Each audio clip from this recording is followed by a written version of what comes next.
大家好啊！我哋係 OOS。如果大家仲未訂閱我哋，希望你哋可以撳個訂閱掣，俾我哋多啲支持啊！我哋今次去咗一個期間限定嘅市集，叫做 The Makers and Shakers Market。呢個 market 係喺 CBD 附近嘅 World Exhibition Building 舉行。出發去市集之前，我哋難得出省去 CBD， 梗係揾間有好評嘅港式茶餐廳醫肚啦。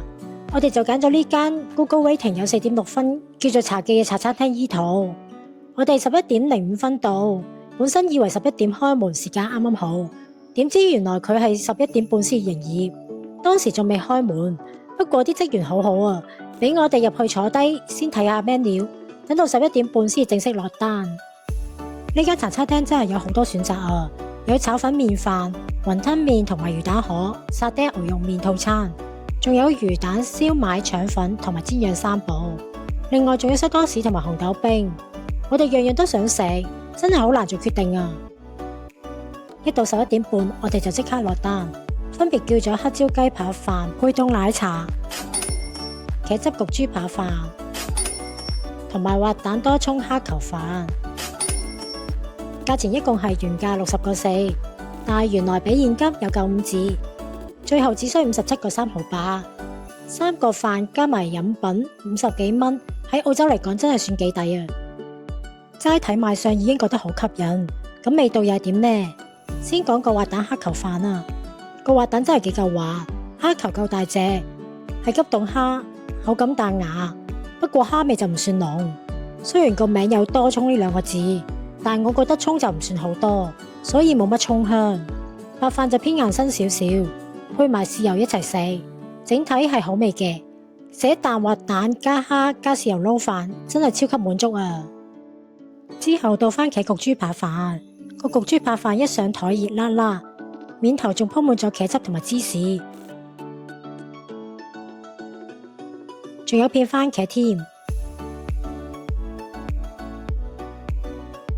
豬扒冇豬騷味，但係比較薄身同埋碎，又冇煎香喎。有少少失望，下面係炒飯底，不過蛋香唔算好突出。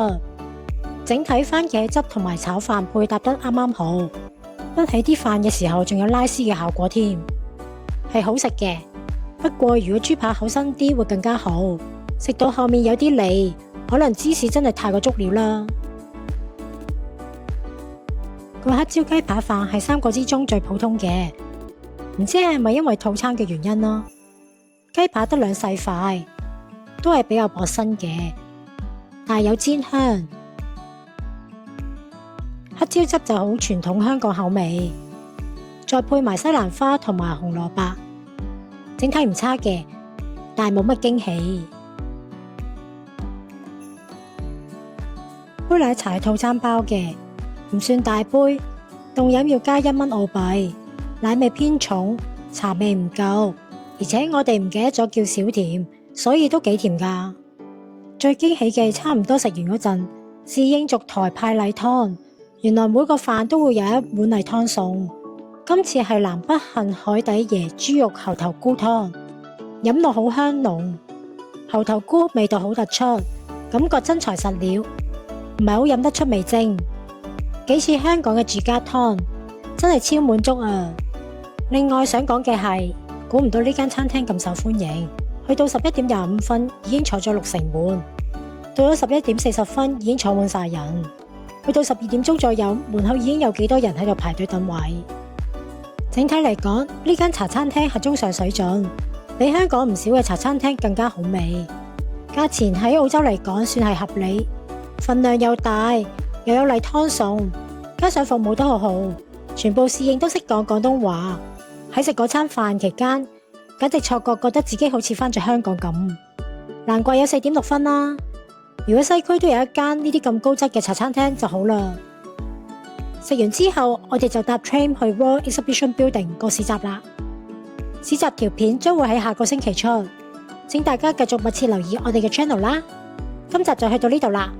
如果大家中意我哋條片嘅話，記得 comment、like、share 同 subscribe 我哋嘅 channel 啦。多謝大家收睇。我哋下集再見啦，拜拜。